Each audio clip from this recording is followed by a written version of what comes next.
So Game of Thrones began with the news of Jon Arryn's death. But what really happened to him?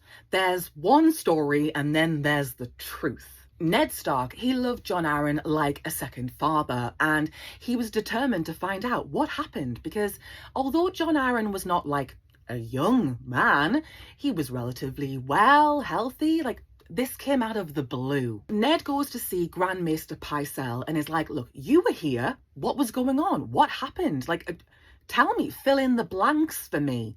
And Pycelle is like, well, there was something a bit off with Jon Arryn. He wasn't quite himself. Like, he was still, walking around doing the duties of Hand of the King, but he seemed distracted by something. And Pycelle says, it's the job. It's being Hand of the King, because Robert ain't doing shit. He's off having a fabulous time. Jon Arryn's doing all the work. So maybe that's just getting to him. And he's got that wife and the sickly kid. It's a lot. Book 1, A Game of Thrones. Ned Stark, it's his 5th chapter. And he says to Pycelle, come on, explain what happened. And Pycelle admits that Jon Arryn came to him one day asking after a certain book, as hale and healthy as ever, though it did seem to me that something was troubling him deeply. So he goes to see Pycelle, and the book he's after, it's all about the history of the kings, and it's got descriptions and everything, because Jon Arryn has put 2 and 2 together, and he's like, yeah, Jaime's the dad. Jaime's the dad of Cersei's kids, not Robert.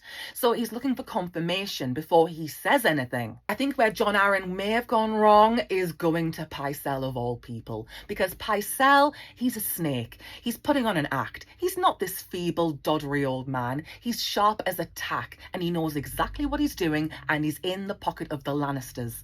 So Pycelle has a vested interest. He will do whatever he needs to do to protect House Lannister. He's not impartial, so it's a big mistake for Jon Arryn to go to him and ask for that book, because Pycelle has probably worked out the truth as well, only he won't say anything because he wants to protect the Lannisters. This is the crucial bit. The very next morning after he'd been to see Pycelle, the next morning, Jon Arryn was twisted over in pain, too sick to rise from his bed. There was another maester there called Maester Coleman, and obviously he's not at the level of Grand Maester Pycelle. He's a subordinate. He suggests maybe it's just some kind of digestive issue. Maybe it's a chill on the stomach.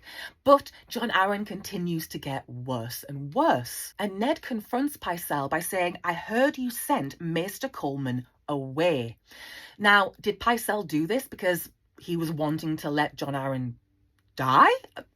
Pycelle explains it by saying, Maester Coleman, he's very young and he's kind of, inexperienced, and the young ones have all these ideas. Maybe that's not, the best. He says Maester Coleman was purging Jon Arryn with wasting potions and pepper juice, and I feared he might kill him. We don't have a POV from Pycelle, but we know he's not to be trusted, so we've got to take what he says to Ned with a huge pinch of salt. So in a day, Jon Arryn goes from talking to Pycelle, being, fit as a lark, really. I mean, yeah, he was old, but absolutely fine, to all of a sudden not even being able to walk, being in excruciating pain and deteriorating very suddenly. Now, Robert Baratheon came to visit Jon Arryn on his sickbed, and he sat with him for hours, talking and joking of times long past, in hopes of raising Lord Jon's spirits.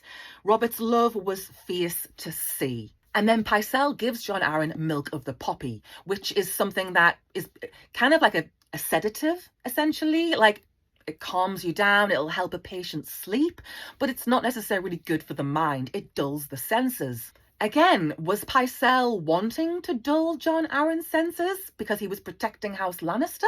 And Pycelle says to Ned, look, I've been a maester for a long time. I've been Grand Maester for a long time. I've seen every illness going. And he says Lord Jon's death was no stranger than any other. And then Ned is like, well, the wife thought differently. What's that all about?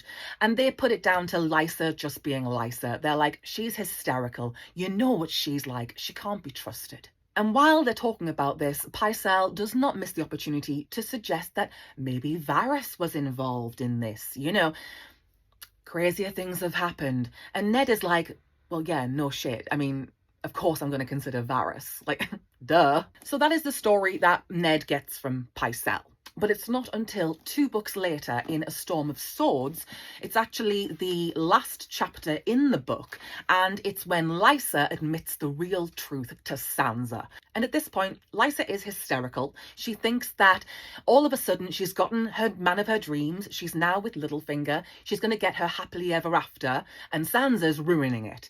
And Lysa is just going crazy, and she admits, like, I did all of this stuff for Littlefinger. He told me to put poison into Jon Arryn's wine. It was the tears of Lys. She says, I did. For Robert, meaning her son, and for us, meaning herself and Littlefinger. And then she admits, and I wrote Catelyn and told her the Lannisters had killed my lord husband, just as you said. So she admits in her final moments, before she's flung out the moon door, what really happened to Jon Arryn. Lysa was overly protective of her son, and there was talk of him being fostered somewhere else. So Lysa was petrified. You're going to take my son from me, my precious boy. And she was going to do whatever it took to stop that from happening, including offing her husband.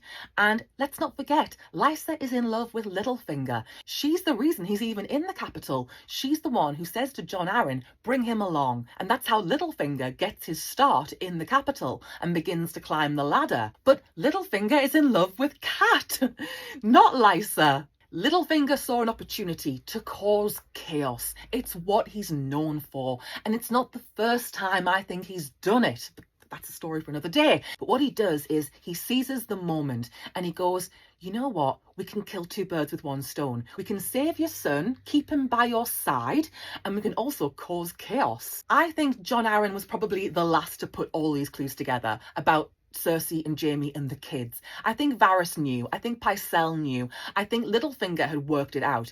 But everyone was biding their time. And this was the moment to capitalise on that. And when Lysa spills the beans about the real truth, then what happens? 10 seconds later, she's falling to her death out the moon door.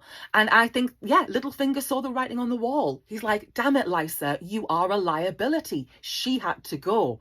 So Lysa, she's a tragic one, and we can talk about that, but she kind of got her just desserts in the end.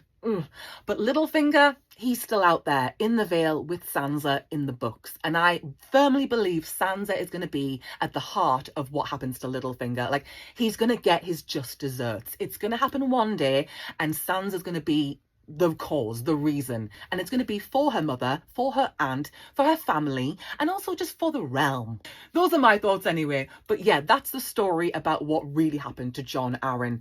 He had found out, he'd worked out about Cersei's kids. He knew what was going on there, but that's not actually what killed him. Littlefinger and Lysa, they got in there first.